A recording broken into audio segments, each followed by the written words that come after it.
Here we go. This is Skip One-on-One, brought to you by FanDuel, America's #1 sports book. You are about to hear from Mr. Nick, as in New York Knicks, as in Game 1 winners at Boston on Monday night against the defending champs. You're about to hear from a hardcore native New Yorker named Michael Rapaport, who grew up in Manhattan and a little bit in Brooklyn. And as he describes himself, he grew up as a shit talker. But I want you not to underestimate this man's overall talent, because he is an actor with amazing range and resume. He is a stand-up comic who plays gigs from New York to out here in LA, where he used to live. He is the host of the I Am Rapaport podcast, and he is a one-man social media tycoon on politics and religion and, of course, on sports. And by the way, he's an author who wrote, and I'm not just saying this, a great book of sports rants called This Book Has Balls, and he does have balls. And I'll throw on one last layer of icing here. He actually directed a 30 for 30 on the last Knicks team to win the championship. This was in, is this possible, 1973? 52 years since the Knicks won a championship? Maybe that's about to change. Welcome, Michael Rapaport. Have you recovered? Have you come down from Monday night? I am glad to be here. I've been on pins and needles, palms sweating to be back at it with you, Skip. I love you from the old place and the place before that, and the place before places. That. Yeah. We make iconic magic. I'm happy to be talking to you. I appreciate the intro. To answer your question, yes, I am focused on Game 2, but I will tell you, as a Knicks fan, that was glorious. Glorious.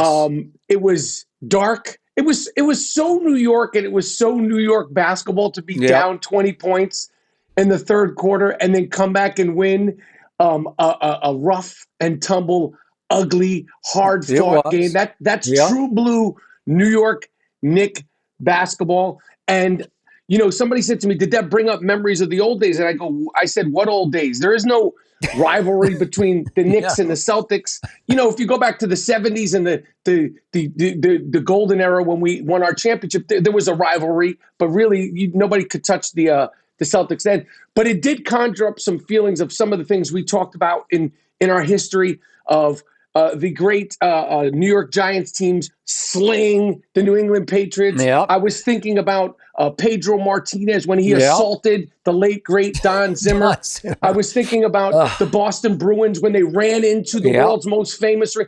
That's what it brought up last night, because when it comes to Boston sports, beautiful city, fantastic city. It is. When it comes to sports, you get nothing from me. So I love it. Yes, it was one game. It was one game, but it was one glorious, glorious night where we made their Garden Eden. We made the Garden Eden. You stole my line, because that was the name of your 30 for 30 was When the Garden Was Eden, as in Madison Square, but you turned Boston Garden into Eden as Knicks, right? It was fantastic. And again, it was a great win. It doesn't mean we won the series, but it definitely, we knocked them down, and they bleed. When they get hit, they bleed, and they fell apart. And we have to stay aggressive. We have to continue to stay aggressive on both ends. We have to guard the three. We have to push the pace. And we have to trust and use our bench when we can, because we can't expect Josh Hart and Mikal Bridges and even Jalen, to do everything the entire time. It will catch up with us. But I'm hoping OG stays aggressive, and he plays like the emerging star that he is. And if I showed you my text messages with some New York Knicks fans before the 7-minute mark of the third quarter, I didn't sound the same, and I don't think anybody saw that coming. But it was a great, great night for the Knicks. Take me through your watch night. Where were you, by yourself? How do you do it? Where were you? Last night I was with my wife. I wasn't secluded. we're not at seclusion part yet. Like we're not at like official rubber room where my wife's like, you have to go to a different part of the house. We're not there I know yet. that feeling. Yep. You Okay. you know that better than anybody. I You do. live that, and you Yeah. have a beautiful wife who Thank tolerates you. the kooky and craziness. No, she that is. doesn't. She just stays away from me. She rubber rooms me. She says, you go in there and leave me out of this. But go Yeah, ahead. put rubber. And sometimes you got to Sometimes you got to self. You got to Yeah. self-diagnose and go be like, this is the best thing for everybody is to put myself into a rubber room. So Okay. I was watching the game in bed with my Yeah. wife. She Okay. was watching something on her iPad, and I was hemming and hawing and frustrated and not feeling good and feeling down and feeling frustrated. And then the Knicks did what they've done the last 2 seasons is they don't give up. Um, I think that their friendship and the fact that they played together is something that you can't buy, you can't No. contrive. They love each other. And Kat, even though he's new to it, he fits into that. But Mikhail, Jalen, and Josh Hart, like that is Yeah. a big three. It's not a fancy big three. No. It's not the most exciting big three, but that is a true blue nucleus. And when they started coming back, again, I didn't think we were going to, cut it down and then go ahead, but we did it. So it was a fun win. And then I got to say, at that last play when Boston had a chance to shoot, to shoot the ball, Yeah. it echoed in my mind the great Boston, I think his name's Johnny Most. Havlicek stole That's the it. ball. Stole the ball. Havlicek stole, Yeah. and Mhm. I started thinking, Bridges stole the ball. Okay. Bridges stole the ball. Well, Bridges stole the ball. Yeah. And he did. He did. So he did. And it may not be quite the magnitude of Havlicek, but for you, it might rank. You might look back on it. Yeah. Skip, if this series keeps going, that will go down in history as Bridges stole the ball. Bridges stole the ball. Bridges stole the ball. So it was a great night. It was a great night for Knicks fans. I mean, this opening these opening games of the NBA playoffs are crazy that all the road bunch teams of home won. losses for the favorites. Yeah. Game one home losses. And, we have more to go, but it's been good. You did admit, I think, that you gave up on game one at some point, right? You just said, okay, that's enough, down 20. Of course. Yeah. Of course. I didn't turn the game off, but I was like, no. I started getting ready to shut the TV off and go into, it's it. It's over. Yeah. Okay. Because they were 9-point underdogs. And then the weird part to me was we got Jalen Brunson magic down the stretch of regulation. And then overtime starts and it looked like he just lost it completely. And I'm still not sure what happened, except Boston lost it worse than Jalen did because Jason and Jalen for Boston were just pathetic. I think they went up 4 of 25 combined from 3. It was. They got cold. They were shooting terribly. One possession, Jaylen Brown, he was going so fast. He ran himself into the post underneath, which really no one was talking about. But I thought he had hurt himself.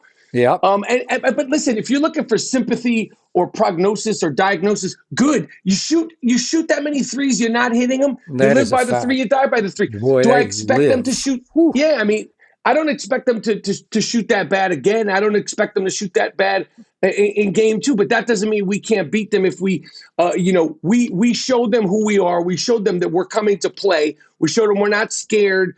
Last year's championship means nothing to this team. The regular season means nothing to this team. And, they're going to have to fight, whether you're up 20 points, 25 points. This New York Knicks team has the grit. It has the grit of an iconic New York Knicks team. So that's how I feel right now. Again, I'm not going to go crazy and start making, we're winning championships and any of that stuff. I think you did once on somebody's telecast. You're on everything. So, but I think you went pretty crazy one day and said that you have this gut feeling they're going to win it all, or at least win the East this year. No? Yes, I did. I said the Knicks are going to the NBA Finals. Yes. I did say that. Okay. I did say that. Okay. And that's all I could say is and. Okay. We're in it right now. Listen. However, though, KP Kristaps Porzingis, he's dealing with health stuff. I like all the guys. I don't know what it is, but he keeps disappearing I don't know. And Jaylen Brown's got he's got a knee issue that is plaguing him because he doesn't look the same. They are gettable. They are vulnerable. Obviously, they're probably a little deeper than you guys are because they got the sixth man of the year coming in, jacking up threes from everywhere. But if your guys can hang in and hang on, Tibbs plays, like 5 guys 50 minutes a night, but that's concerning. That's I concerning. Would say, you need to do this in 6 instead of 7.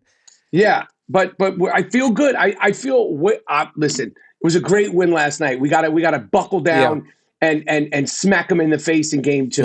You can shoot all the threes you want.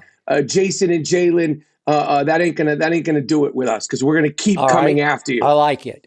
Okay, what do the Knicks in general, because you grew up in New York, New York, it flows through your veins.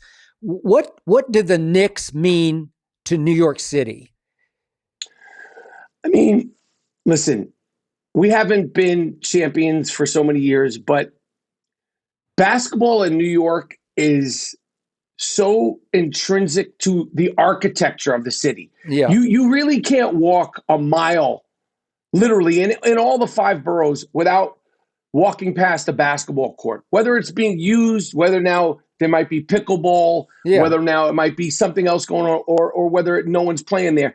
But New York and New York basketball are synonymous. We've been through the highs, we've been through the lows.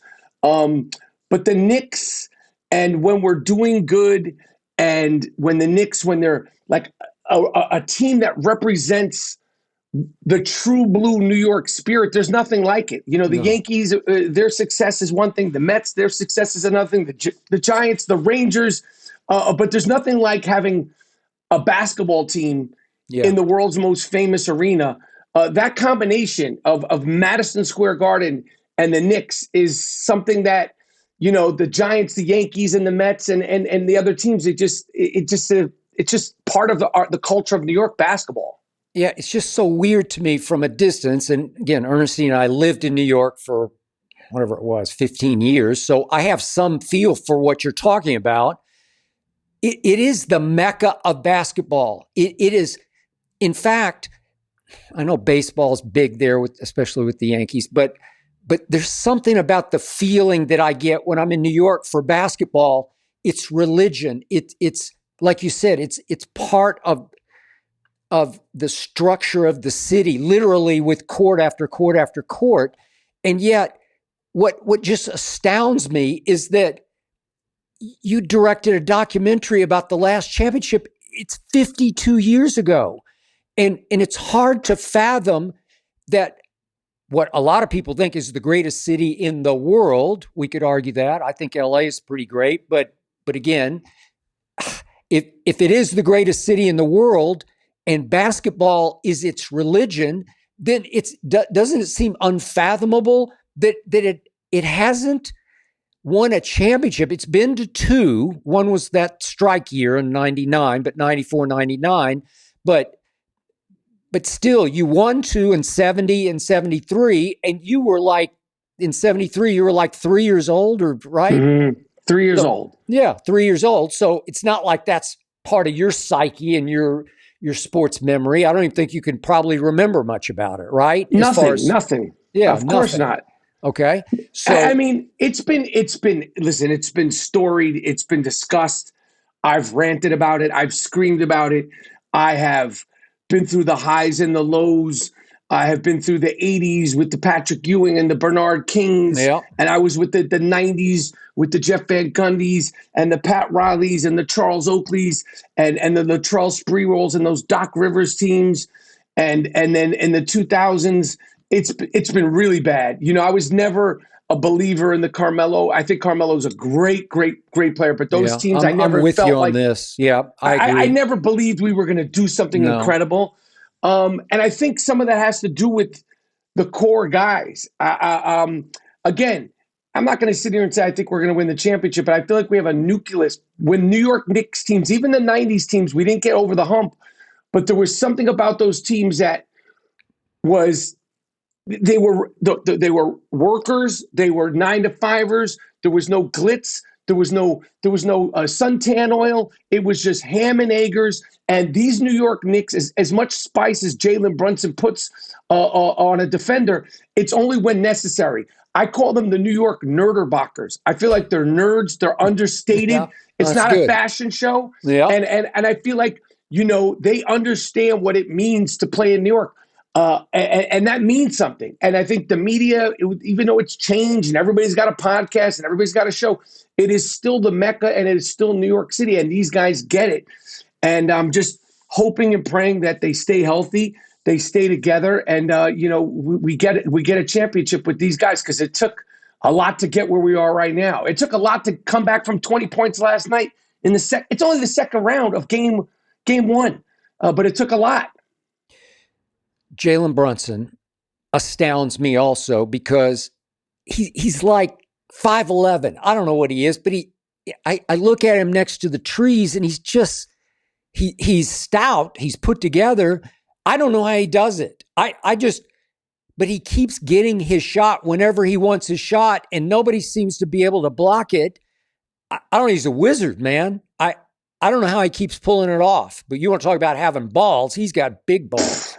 He has got, I would love to know what his heart rate does during a game. It doesn't seem like it goes up or down. He's tough. He's left-handed. He's herky-jerky. I think, mentally, his strength mentally is above and beyond his ball handling, his shooting, and all that stuff, because he just doesn't get rattled. And he's a great leader, an understated leader.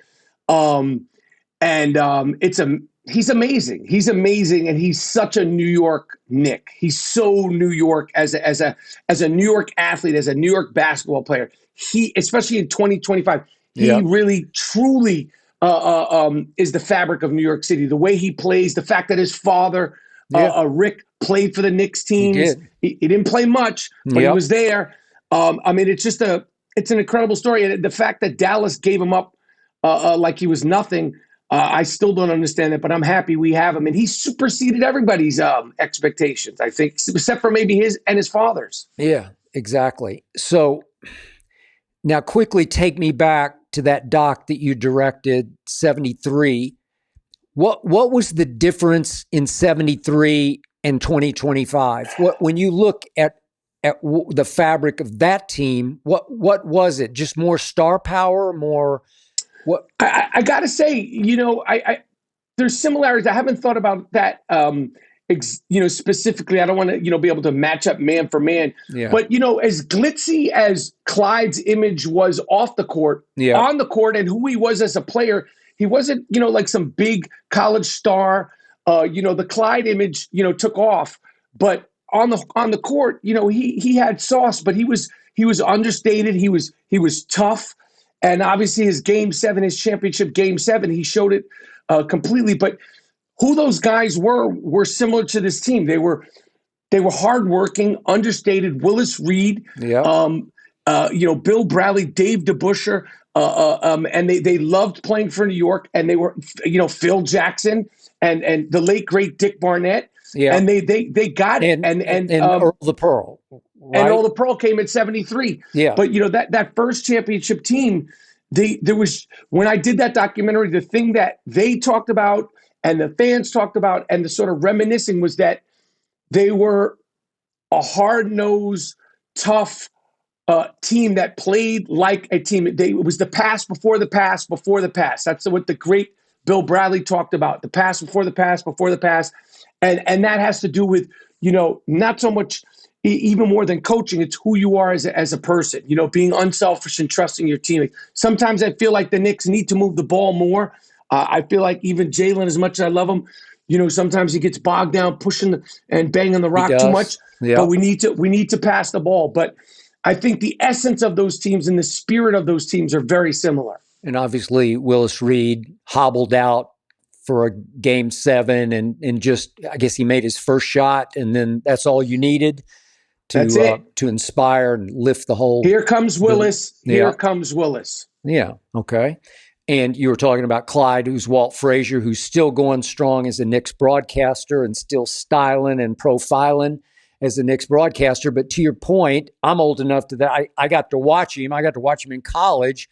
He was meat and potatoes. He just played basketball the way you're supposed to play basketball, and was a rebounder and a potential sort of triple-double guy. And that team had. He was a big guard. Big guard for his time. And Walt Frazier, but he's taller than Jalen Brunson at the time. A 6'3", like a legitimate 6'3" guard was considered. That'd almost be like a 6'6" guard now. Like, he was a tall guard, but the Clyde and the image and the dressing and the sneakers wasn't who he is. That was an image that was contrived, and it was great for him and great for the team. But that's not who he was on the court. I mean, Earl was more flashy than a player than Clyde was. Yeah, interesting. So, your background as you came up, you were, if I get this right, I mean, I think you were a pretty good high school basketball player, right? You might have even been better in 8th grade, 9th grade, because you were tall for your age, but you were pretty good, right? Yes. I loved basketball. When I think about it, basketball was such an important part of my life. Obviously I had crazy dreams of being an NBA star, but through the 3rd grade till I realized I wasn't going to go to UCLA or St. John's. Basketball kept me focused. It was where I was, it was what I was doing. It's how I met all my friends. It consumed all my time, and I loved it. I got to a point in New York. You talk about the mecca of basketball. I grew up playing alongside the great Kenny Anderson, the late great Malik Sealy, and playing along guys that didn't make it. They were so good, and Kenny Anderson was Kenny Anderson when he was 12. Literally, everybody knew Kenny Anderson was going to the NBA when he was 12 years old. Yeah. But, when you get to be about 14, 15, your body starts to change, and you guys go from, touching the rim to dunking, and the gap spread very quickly. But I loved basketball, and it was always a huge part of my life as a kid. My heroes weren't actors. I didn't think my heroes were Dr. J, Bernard King, Larry Bird, even though I couldn't stand him, and Isaiah Thomas. I mean, this is who I had on my wall. I didn't have John Travolta, Sylvester Stallone or Robert De Niro on my wall. Like, I wanted to be like Isaiah Thomas. So at what moment did you realize you were not going to be an NBA player? We all have that moment somewhere, sometime, sophomore, junior, whenever it is, you say, wait a second, they're taller than I am now, and they're just better than I am. I'm going to tell you a true story. I was at the 5-star basketball camp. I was good enough to go to the 5-star basketball camp, which at the time was the elite camp. Yep. And I was there. Billy Owens was there. Jay Williams was there. Rex Chapman was my counselor. I mean, I'm forgetting so many of the great players. Among the great players, Sean Kemp was there. Sean Kemp was 17. I was 16. And I remember during a lecture, they would give great lectures about specifics of basketball. And I remember looking over at Sean Kemp, who was 6'10" with a goatee. And, I'm looking at his legs, and his legs are, his calves were like this. He's got a goatee. And I was like, this is not happening. This is so not happening. Like, and he was so much better than everybody at the camp. And like, this is the best in the country. Sean Kemp barely broke a sweat the whole week. He was, you talk about these prodigies, like Sean Kemp was Sean Kemp at 17 years old with the goatee, I just remember looking over going, this is crazy. So there was a few of those moments, but sitting next to Sean Kemp during a lecture was like, this is definitely, because my hair hadn't grown on my face, and I didn't get taller, I didn't get faster, and I certainly wasn't jumping out. But I loved it. I loved it so much. By the way, quick Sean Kemp story from my angle. The first time I was asked to judge a slam dunk contest, I was working in Dallas at the Dallas Morning News and at Reunion Arena, where the Mavericks first played. In their first season, they had a halftime slam dunk. And the first contestant was some kid named Sean Kemp, who was in junior college somewhere in Texas. We didn't know anything about him. He just had grades issues, but he was a great player, obviously, but I didn't know who he was. And you get the cards to hold up the number. So he went first, and he does one dunk, and it's sensational. But I thought, well, I gotta calibrate this, like I can't just give the first guy a 10. So I gave him a 5. I got booed out of the gym because he won it was like a joke how much better he was than anybody else, but I didn't know it because he went first. So he got both of us. He put us both in our place. That's so Skip Bayless that I gave him a 5. You made it tough for him. But I've met, I know Sean now, and he remembered, me at the camp and being there. Okay. And it was an incredible time, to be around that. And but like I said, I didn't make that, but I was also like very funny, and I was a jokester, and I was a clown, and and I talked a lot. I was kind of I was a class clown on steroids. And when I realized that I wasn't going to be a basketball player, I started thinking about doing stand-up comedy, and I had another crazy dream. I wanted to be the next Eddie Murphy, which was also like but he was so popular at the time and such an inspiration to everybody, and so talk about freak talent. But he sort of, that idea inspired me to go to California, and then I went to California, and the rest is How old were you when you came to LA? 19. 19. Fearless. I was 19. I was young, but not afraid of anything. Man. And to me, I've never tried stand-up comedy, but I know what it's like to talk in front of people. And that's the scariest form of talking in front of people, because you can die fast, man. And you know the feeling. Why did you pursue it? Just because of how successful you were as the class clown? You thought that would transfer? Yeah, I did. And actually the first time I ever did stand-up was in New York at an open mic. And I went to this place somewhere in Midtown. I think it was 34th Street. And I said, if I get one person to laugh, I'm doing it again. And I got one person to laugh, maybe a couple of people laugh. And then I kept going. And like I said, I wasn't that great of a stand-up when I was 19, but I was not scared. I wasn't scared of failing. I wasn't scared of, not getting laughs. I had a lot of personality and a big balls. I had big balls. Yeah. And, and from one of the very first times when I did stand-up comedy in Los Angeles, the great director Gary Marshall, who did Pretty Woman and so many other films, Flamingo Kid, and he created Happy Days.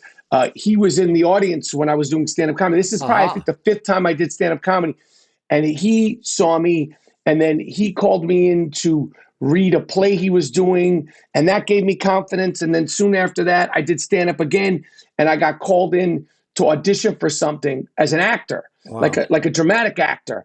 And more than any basketball that I'd done, more than any stand-up comedy, when I first read like the sides, the scenes, it was like, this is what I'm going to do. Like I knew it the very first time. I was like, I'm going to be an actor. The comedy, I wanted to keep doing it, but I was like, this is what I was going to do. And it just made sense immediately. And I just was like, this is what's going to be. I'm going to be an actor. Quick point for you about Omaha steaks. Ernestine and I have often sent Omaha steaks for gifts to many, many friends of ours all over the country. Now get ready to smash expectations with new Omaha Steaks Smash Burgers. Visit omahasteaks.com/smash and order the Built for the Grill pack with 16 free smash burgers. That sounds like a deal to me. That's 16 free Omaha Steaks smash burgers at omahasteaks.com/smash. See site for details. I've always wanted to ask you this, and I've known you for a while, and I do love you. And yet, every time I've tried to ask you off camera about acting, you're like, it's no big deal. I've known a bunch of actors in my time, and just about all of them, male or female, take themselves very seriously. And when it comes to acting, you don't take yourself very seriously at all. Like you've done a lot of stuff with a lot of big people for a lot of big people, but you don't love talking about it. You don't feel comfortable talking about it. Yeah, no, I do. I think because when you brought it up to me, a lot of times we're at sports stuff, Yeah. so I'm kind of in that brain. Yeah. But I love acting. I love actors. I love the craft. I'm fascinated by it because I know what works for me, but I love talking to other actors about what works for them. And there is there's different methods and sort of philosophies, but I think there's not one way. I think from all the actors that I've ever talked to, you might have studied, the Meisner technique or the method, but I think everybody sort of takes from different Yeah. things that they've thought, different things that they've learned, different neuroses, different fears, and they sort of come up with their own soup. I love learning from other actors and talking to them about their process. My process is different from whoever else's process it is, and but I think that in general, I feel like for me, I do what I need to do for the day, especially film acting, television acting. Yeah. You have to pace yourself. It's not like doing stand up for an hour. Yeah. It's certainly not like doing a play. It's like sprints. When you're in front of a camera, it's like you're Yeah. sprinting. You're doing short sprints. It could be a 40-yard dash. It could be a 10-yard. It might even be a 120-yard sprint. You have to pace yourself throughout the day. And if it's very emotional day, you got to pace yourself. And some actors, they stay in it emotionally. I've never been around one of these actors who stays in character. I've never seen that. I've been around actors who I think really stay in the emotion. Yeah. And stay in the vibe. Like if it's like a they stay in that. But I think everybody has their own thing. But I do love it, and I'm such a fan of actors and such a fan of the craft of it, and I have such respect for so many different actors, and I started as a fan, and I still view myself as a fan. Yeah, exactly. So the first time you caught my eye, because Ernestine and I are huge Woody Allen fans, was in a movie that some of our younger fans won't know called Mighty Aphrodite.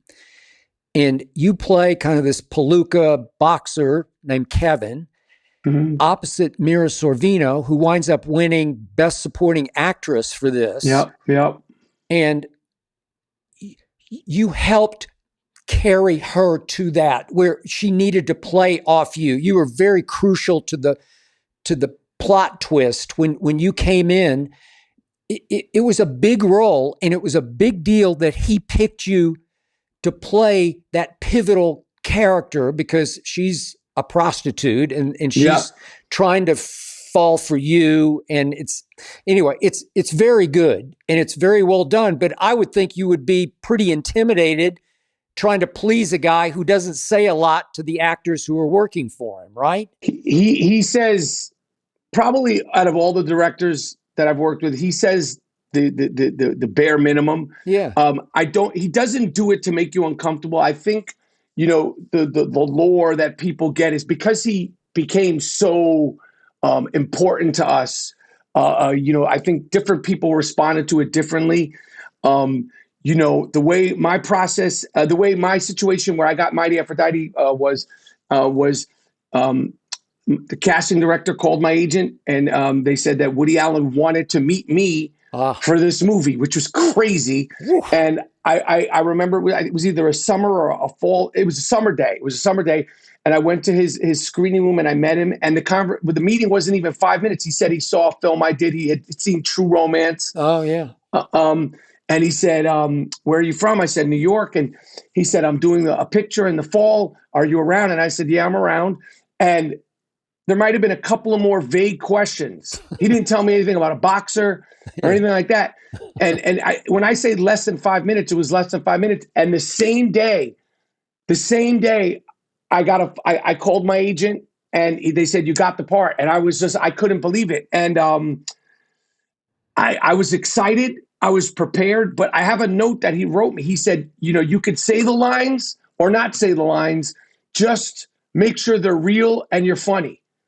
And I prepared and I showed up. The crappiest thing about a Woody Allen experience is that if you shoot the scene correctly the first time, he'll do it one more time and then the day's over. Like there's not hemming and hawing, and there's not sort of, discussing, and he doesn't really like that. He wants you to do you, and the writing and the environment is actor proof.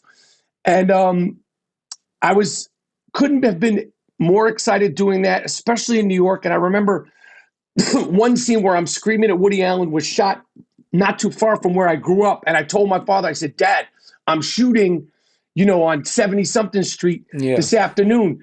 And he said, okay. I said, come by. And my father was across the street, 5 blocks from where we grew up, and watched me shoot a Woody Allen where I'm yelling and screaming at Woody Allen.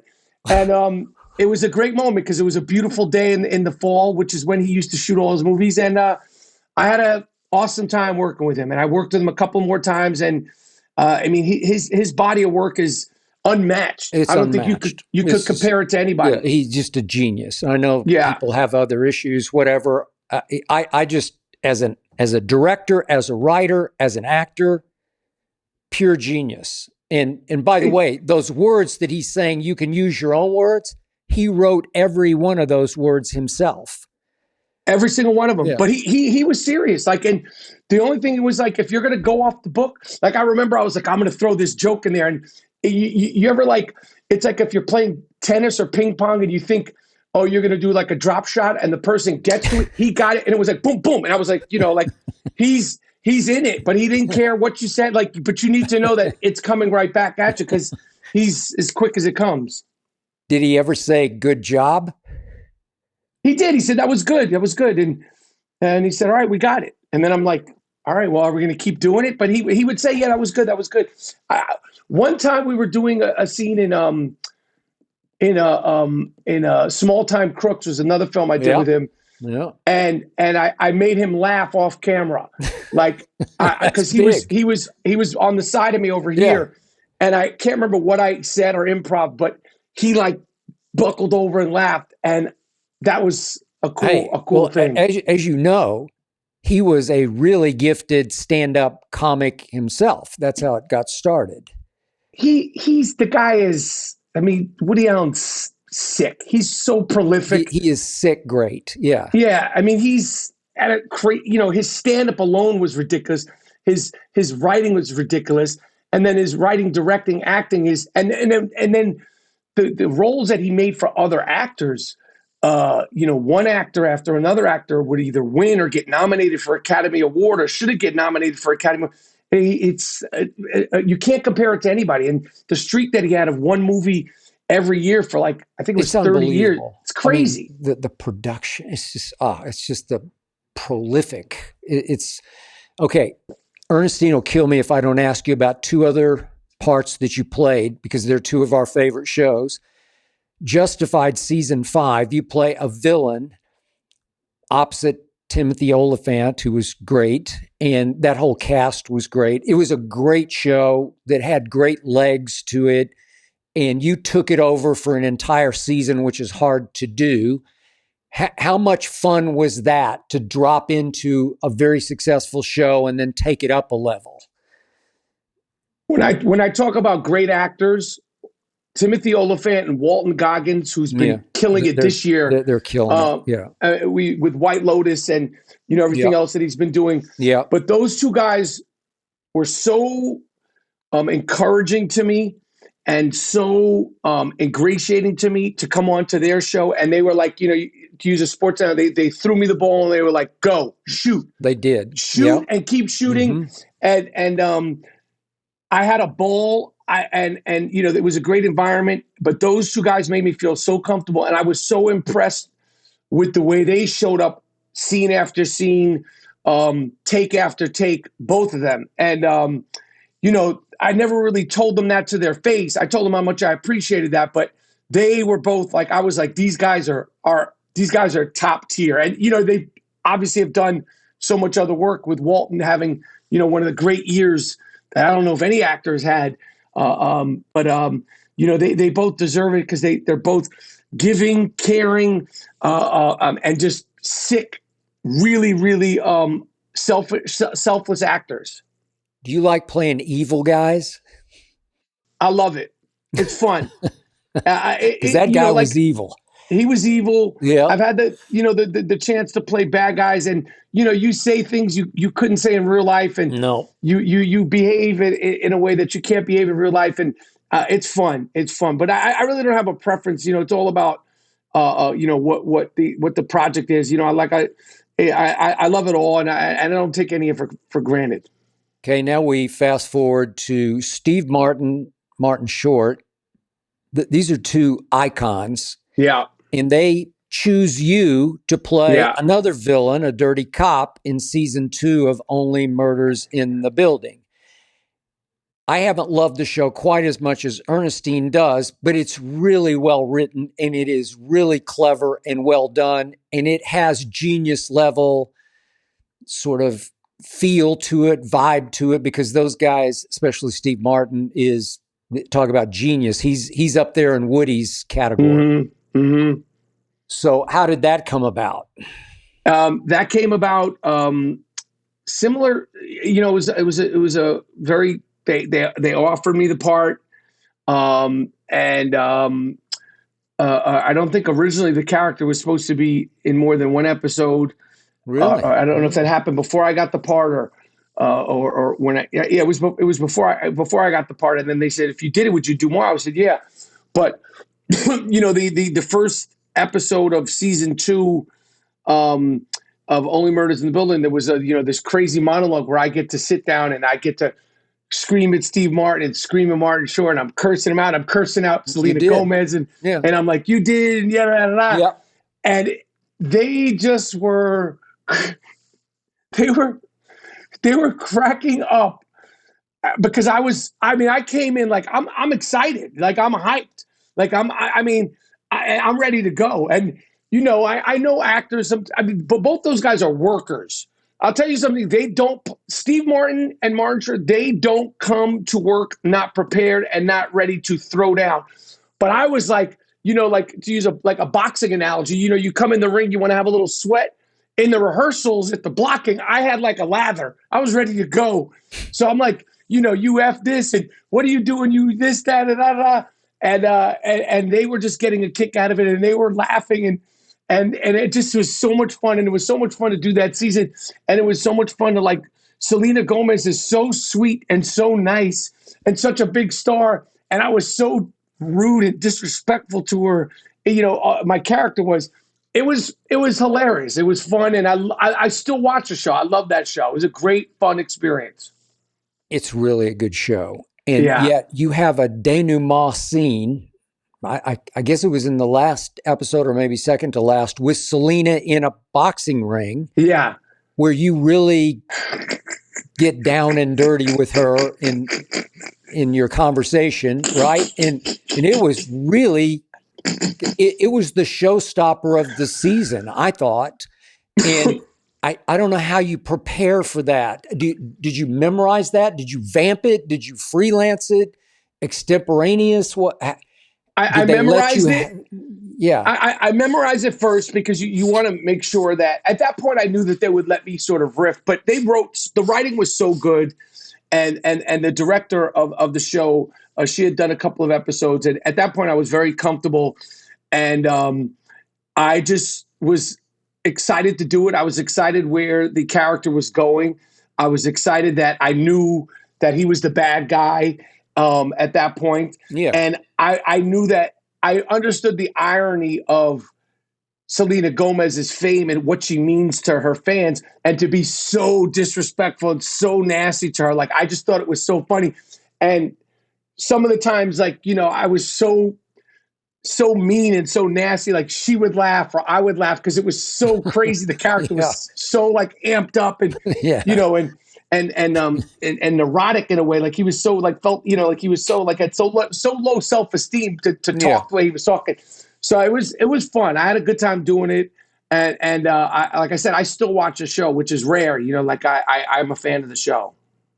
Is there any of that dirty cop in you? Not that you're dirty, but that is that part of your psyche at all? That the way that guy was. What was his name? Krebs, Detective Krebs. God. He was fun. Yeah, I mean, I think that I definitely especially the way with social media and, Yeah. the way I'd come on your shows, like I'm aware of what I'm doing. I try to make it seem like I'm not aware of what I'm doing. There's been times where I've gotten, my words have gotten ahead of me, but 98% of the time, I'm very aware of what I'm doing and, the tone that I'm at when there's a camera in front of me. Yeah. So I'm aware of it. And I know, like for me, social media, or like when, I'd come on the live shows with you, like I'm aware, like, it's a show. This is a show, and there's so many things to watch and so many things to stream and click now. And if you're doing somebody else's show, I'm doing your show. We want to make it a great show. Yeah. If I'm doing my show, I want to make it a great show. Absolutely. And I never take that for granted. If you're doing an interview for whatever, you want to give the best interview, because it's a blessing to be invited on a show. It's a blessing to come on someone's pockets. It's a blessing to be, if somebody wants to interview you about a show or my podcast, or like I've never took any of those things for granted. So when the light goes on, like it's time to perform. It's not, like, oh yeah, Skip. Yeah, that was cool. Yeah, I don't remember somebody. I want to give it the best opportunity for the show. And you always do. You bring it more consistently than anybody I've ever consistently worked with. So I appreciate that, because you care about it. And yet you still have a basic humility about it, because you realize, hey, it's a blessing to get asked to do this, that, and the other. And you're wanted. 100%. I don't take any of that stuff for granted. I don't take any of that stuff for granted. Like I really I've always had a pretty good perspective on that, all that stuff. And I think it's disrespectful. Like if you don't want to do someone's show, don't do it. If you're going to go on someone's podcast, give it to them. If you're going to, do a thing, give it to them, and also like sports and the Knicks and all these things. These are things that I'm thinking about. So you might as well, if you get a chance to talk about it, I love doing it. All right, let's go back to the NBA from East Coast to West Coast. How did you think LeBron and Luka worked? How did it come across to you? I think it worked in bits. Obviously, it didn't work enough. I think that LeBron. I think it's time to move on. I feel like he sucks the joy out of that team. I feel like it would be in their best interest, unless they're able to, really get some other pieces to let him go, or to move on from him. Obviously, there was points this season where he was.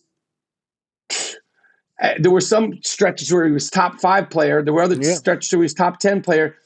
But, for any one person in today's NBA to be able to carry a team is insane. I feel like physically they're different, but they're both very similar. They need the ball in their hand to be most effective. I think Luka definitely needs it more than LeBron needs it at this point in his career. But, I mean, they looked bad in the playoffs. I think JJ's inexperience or hard-headedness got in the way of, what he did. I think some of it was inexperience and some of it was, hard-headedness. That being said, they lost to a better team. They have pieces. They can move people around, and it's the Lakers. They're going to do something because it's the greatest show on earth, or it's supposed to be the greatest show on earth. And whether you hate them or not, we're talking about them, and they're in Cancun somewhere. So you think that LeBron made it hard on everybody else to have fun playing basketball, because that Laker world revolves around LeBron and his moods and his divaness and all the above? Yeah, I do. I think he's a vibe killer. I think he's got the greatest career. It's like you can't give any without giving a criticism of LeBron. You have to give a compliment, because everybody said you're a hater. I'll say at the top of this, I think that LeBron has the greatest career out of any NBA player. Period. I don't think there's a debate for the second greatest career.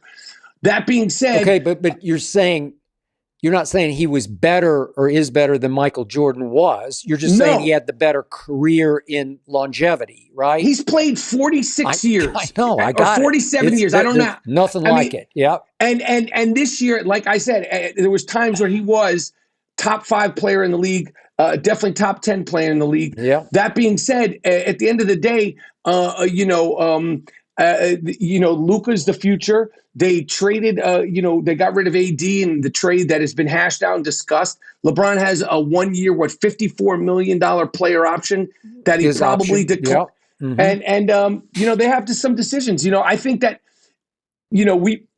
Skip, we've been talking about this for years, whether or not he'll continue playing. It's like right now I'm having a flashback because me and you have talked about this probably 8 years ago, it's 9 years ago. Yep. Can he keep going?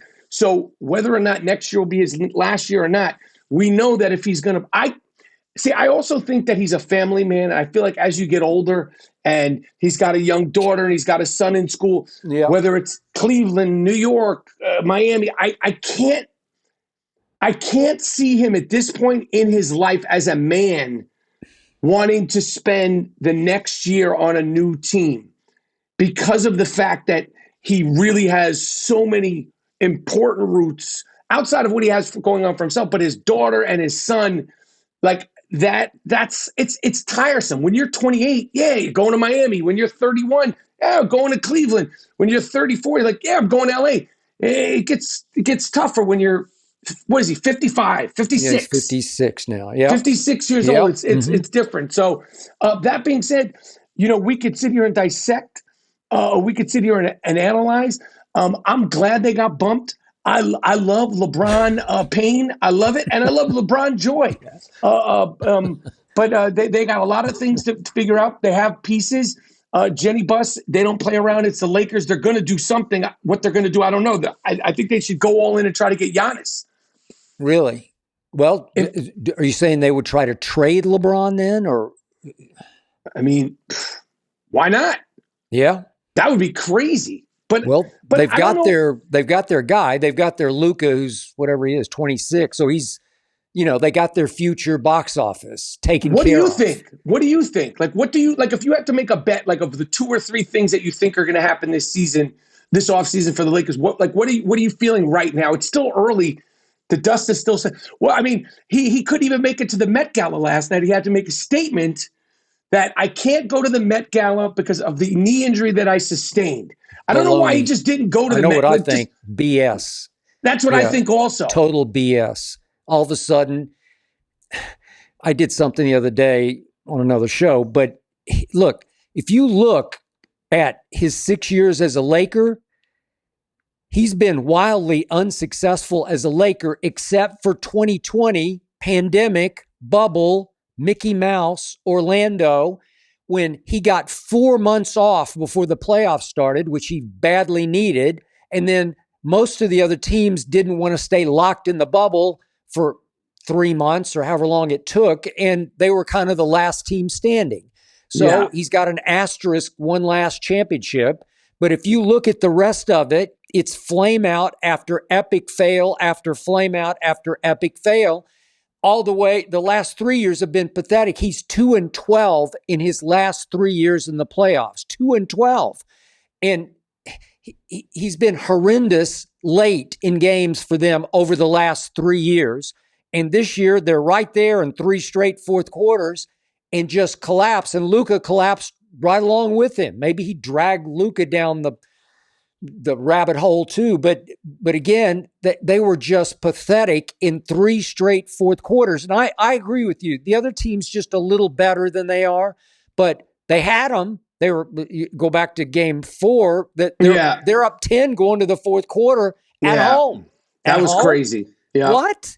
Yeah. LeBron had a 25-minute span over games 3, 4, and 5 in the fourth quarter in which he went scoreless, 25 straight minutes. That's crazy. Well, I'm with you. There were times during the year where I said he's 40 going on 28 because he did look top 5-ish occasionally. And then I don't know what happened.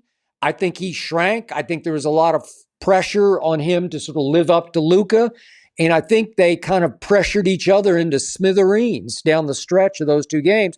And you do get into that tricky, slippery slope of, is it your turn or my turn? Are you going to do this or am I going to do this? Or maybe you should do it. No, maybe you should do it. And nobody did it. And poor Nobody did Austin it. Reeves, who's pretty good, he's just kind of looking like, am I supposed to shoot it now or what? Yeah. Well, Yeah. the reason I don't think they're going to do anything different is because they are the greatest show on earth. They're must-see TV. They're, the soap opera of LeBron and Luka going into next year is extraordinary. I mean, they're like Magic Kareem worthy Showtime without the rings. Yeah. I don't see how they're going to win, but man, will I be watching? Well, you can't stay up that late to watch this, but being in New York now, but you used to watch them when you were out here in LA. Yeah. I mean, it's going to be great. I mean, they'll pick up something or somebody. We'll Yeah, see. they But will. They need a big guy. Obviously, they need Anthony Davis. yeah. He had grown on me to where I liked him, and he is a top 5 player when he's healthy. And I know he's not always healthy, but they missed him dearly against Minnesota. If they'd had Anthony Davis and LeBron, without Luka, if it had been LeBron and Anthony Davis, I think they could have beaten Minnesota. I agree. Okay. I agree. All right. I agree. All right. Let's hit football quickly because you are a Giants fan. And your team shocked me because it twice passed on Shedeur Sanders in the first round and took Jackson Dart, traded back into the first round to get Jackson Dart. How did you feel about that as a longtime Giants fan, needing a quarterback? Skip, in this sports world business, there is something gratifying about I told you and I was right. And, based on everything I know, I was the first to say it. I was totally against Shedeur coming to New York. I don't think his lights are neon. I think that Shedeur is a good player. I think that Shedeur did this to himself.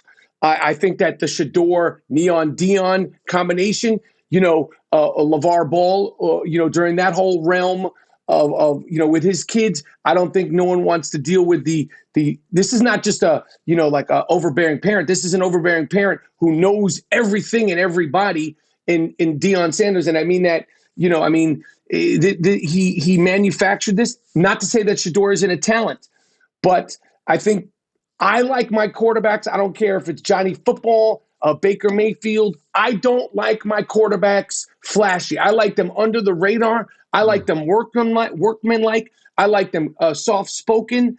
And I don't prefer quarterbacks that like the attention. They love the attention, but I like it when they love the attention from throwing the ball down the field.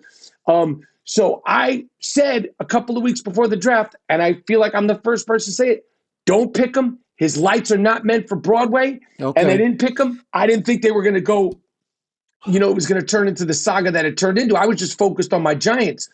That being said, the Dart, he's good. We have a star, a wide receiver who needs the ball. And whether or not Russell the Love Muscle can do that, I don't know. But we have a guy there who this is a 2 guard. He could probably play, some talk about give the Knicks some energy off the bench. He's athletic and he needs the ball, and we need a quarterback, whether it's Russell or Dart or somebody else needs to be able to take advantage of this guy, because you don't want to let these this is a Ferrari that we have, and you got to take advantage of it while you can. Okay. But I wasn't surprised about Shedeur. All right. I do love Shedeur, and I think beneath the glitz and glitter, he's a tough kid and a hard worker and more meat and potatoes than you think. But he does like the glitz and the glitter, and he did drape himself in lots of jewelry, and he did drive 3 very exotic cars while he was in college, Boulder, Colorado. I give you all that. He is chip off block, and yet there was a part of me that thought he was made for New York, because I think he'll live up to the hype. And if he does in the Big Apple, then he becomes the apple of the Big Apple's eye, as you know. But to your point, maybe he belongs in Cleveland. Maybe it turns him back into more blue collar, and he has to earn his way. He's like the 5th string quarterback now in Cleveland. So maybe it was a God thing, as Deion said. Maybe he just needed to get kicked in the butt kicked all the way down to the 5th round to Cleveland and start over and earn it back. I didn't watch him play as much as I know you watched him Yeah. play. And when you say chip off the old block, I don't believe that. I believe that he's living up to this Sanders thing and he's his dad's kid. But I feel like he's more understated. He's soft-spoken. No, Like he he is. No, doesn't. he's not flashy in conversation or interviews at all. But And listen, when he plays, he's as tough a kid as I've ever watched play college football. Trust so me. I defer to you. You know way better than I do. So it wasn't for me. It wasn't about him and it wasn't about Dion. Obviously, I love Dion. I just woke up one morning. I was like, this is 2 or 3 weeks before the draft. I said, don't do it. Okay. Do not do it. I just and but and a they whole didn't. bunch of teams said the same thing. I Yeah, think the league was with you. And I do believe that after Dion said what he said on the Dan Patrick show at the Super Bowl, that he was going to go Archie Manning at the top of the draft and sort of manipulate it and choreograph it and control it, Eli from San Diego to the Giants. And I think the league said, oh, yeah, watch this. How dare you? And your son's good, but he's not. He ain't you. He's not you. He's not generational freak, where you just know this guy's going to be sick. I don't think so. And he doesn't play the position where you could just plug and play it. All of a sudden, he's not going to be that. So I think some of that stuff, I wish him nothing but the best. I think that Cleveland, they have weapons. And if he could get on the field, I hope he turns out to be better than his dad. All right. Okay, before I let you go, we got to go one last direction that is dearest to your heart. And let's transcend sports for a moment and talk about what happened on October 7th of 2023. There was an attack on Israel that pierced your heart, and you have been defending Israel ever since, very, very publicly and vocally. What does all that mean to Michael Rapaport? Man, it's been a crazy time for Jewish people. It's been a crazy time for the people of Israel. And I think that one thing I could say on behalf of all of us is that no one would have expected 578 days later, there would still be 59 hostages in captivity. I did not ever imagine. I never thought. I was ignorant and maybe just not paying attention about the anti-Semitism and the anti-Jewishness and the anti-Zionism. And I've spoken out since October 7th adamantly and vehemently. And it has changed me. This time has changed me in a way that I don't know how it's changed me, because I go to sleep thinking about the hostages. I wake up thinking about the hostages. I've taken 6 trips to Israel since October 6th, and talk about the blessing and the opportunity and everything that we discussed as far as this movie and that movie and this show and that show has afforded me to be in a position where I could speak on behalf of some people that could easily be and that easily are forgotten about and pushed away. And it's been a crazy time. But I wouldn't change the way that I've gone about speaking up for my people. I'm a proud Jewish man. I'm a proud Zionist, and I've spoken up on everybody else's behalf my whole life. I never knew that speaking up on my own behalf and my own people's behalf would be so controversial. Mm-hmm. I never would have guessed that. That being said, I have nothing to apologize for, and I regret nothing. And I want 59 hostages, 5 of whom are American. Mm-hmm. One who's from Long Island, where my mother is from. One who is from New Jersey, which is the tri-state area. Eden Alexander, who is believed to be alive. I want them freed, and I want Israel to be left alone. We have been harassed, attacked, and scrutinized for 77 years and it hasn't worked, I think for the next 77 years, it would behoove the world to leave Israel alone and let Israel be a sovereign state.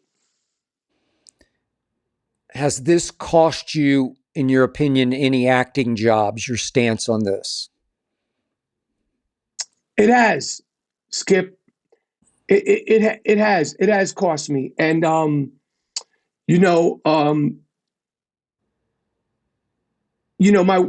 wife, because there's been, like I do comedy, I'm doing shows. There's been some shows that have been protested and boycotted and all that stuff, and that's fine. There's more shows, especially comedy. There's plenty of places to do shows, and that was disappointing and frustrating. But as far as acting, it has. I don't want to go into the details, but it has specifically, and it hurts my heart because I know that I've done nothing wrong. And in this day and age of canceling and cancel culture, you can't. I have nothing to be ashamed of. I have nothing. I have nothing to apologize for.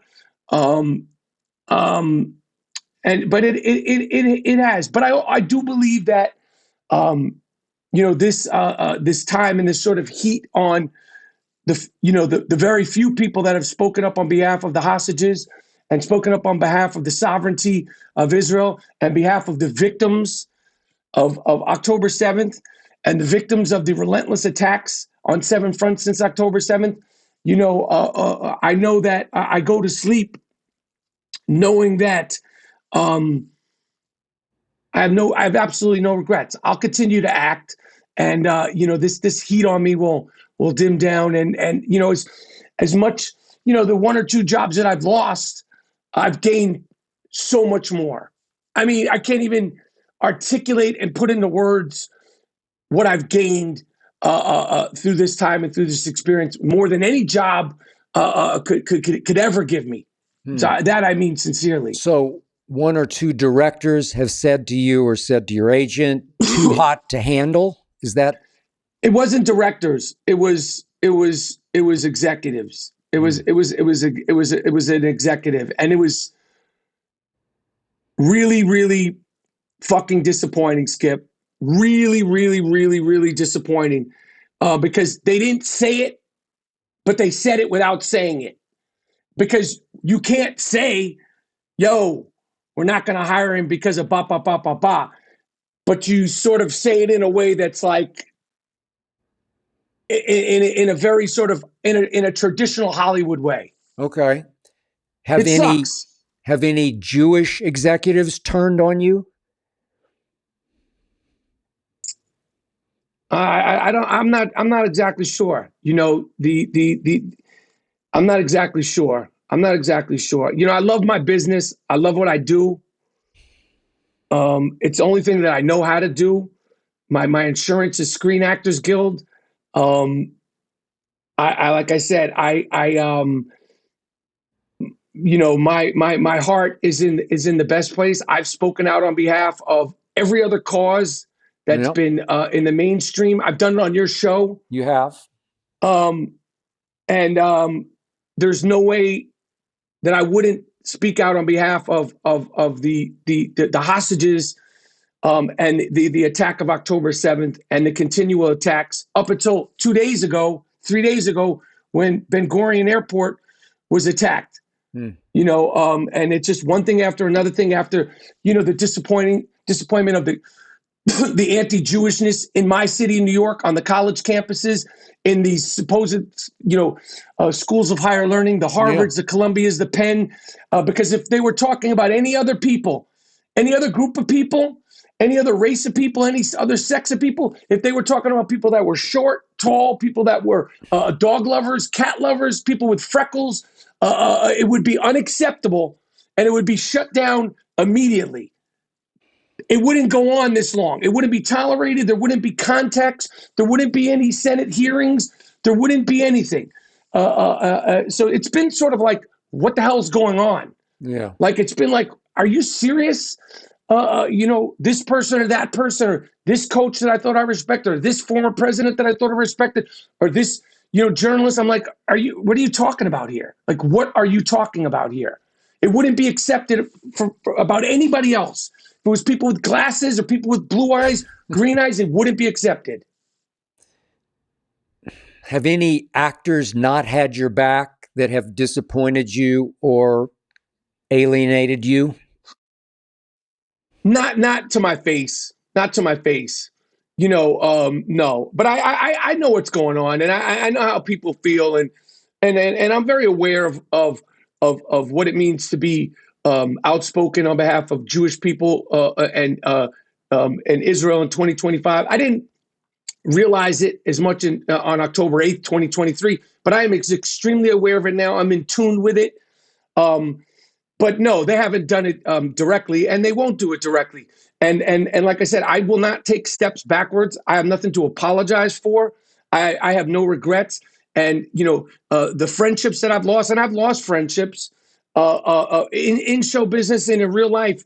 I've gained so much more, and I mean that sincerely. I've gained so much more from the experiences and the trips and the people that I met and the new friends that I've gained since October 7th. How much more does your Jewish faith now mean to you than it did pre-October 7th?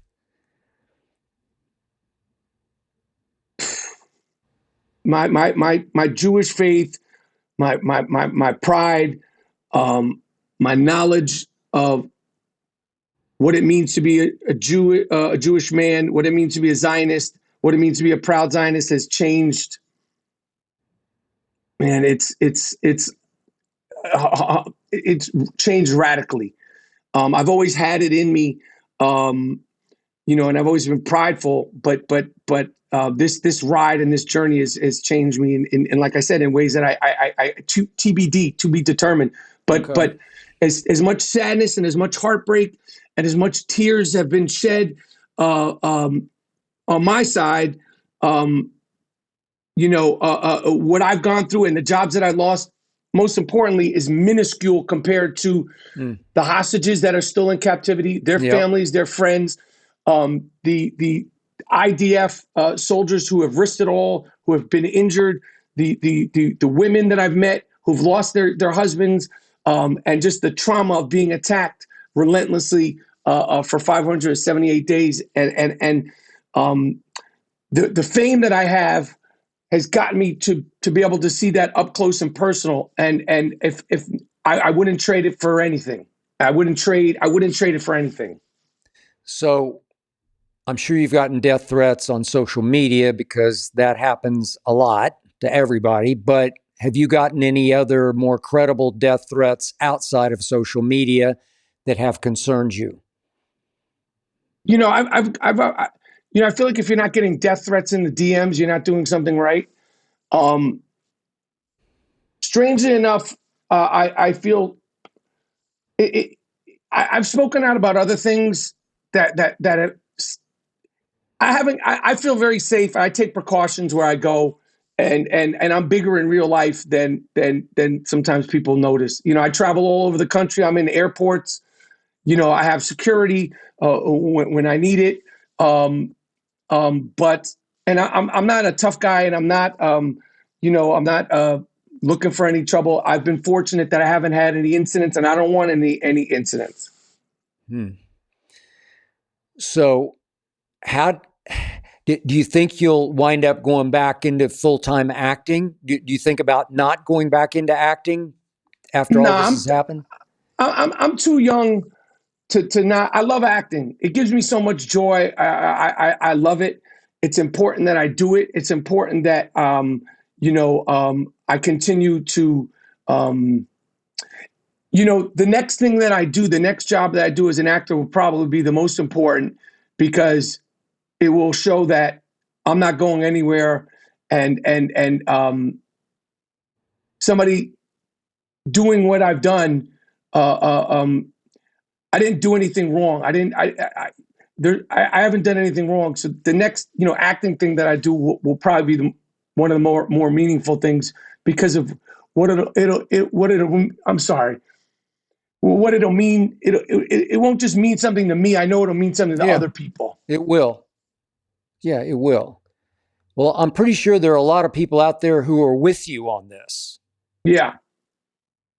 I hope There you hear are. from them. I do hear from them. I don't feel, alone at all. And I do hear from a lot of people, and I do hear from, I have an incredible wife, and I have an incredible family, and I do hear from a lot of people. There's been disappointments. It's an emotional time. It's an emotional time for us, and it's an emotional time for the people of Israel, and it's an emotional time for Jews in all over the world. And that's okay. It's part of our history. But we've heard it all, and we've seen it all. We've been through it all. And the one thing that I remind myself of is that we are going nowhere. The Jews are going nowhere, and Israel's going nowhere. Period. Well said. I appreciate your time. I appreciate your candor. I appreciate your pride in your heart and all of your talents, your many, many talents. And I'll look forward to chatting with you again soon. But God bless you, man. I appreciate it, Skip. I love you. I've always loved and appreciated the opportunities you've given me throughout the years, and on the shows. And I'll tell you something. Wherever I go, a lot of times in airports, people still talk to me about the shows that we did in the past. Really? Good for you. No, all the time. Cool. They love it. They love it. And I know, you gave me you pressed the button to let me come in there. And I always love doing it. It's a lot of fun. Check him out. It's the I Am Rapaport podcast. He'll be on your screen soon, somewhere, somehow, some way. Trust me. Absolutely. Yes, Absolutely. Sir. That is it for this Skip 101. I will see you next week.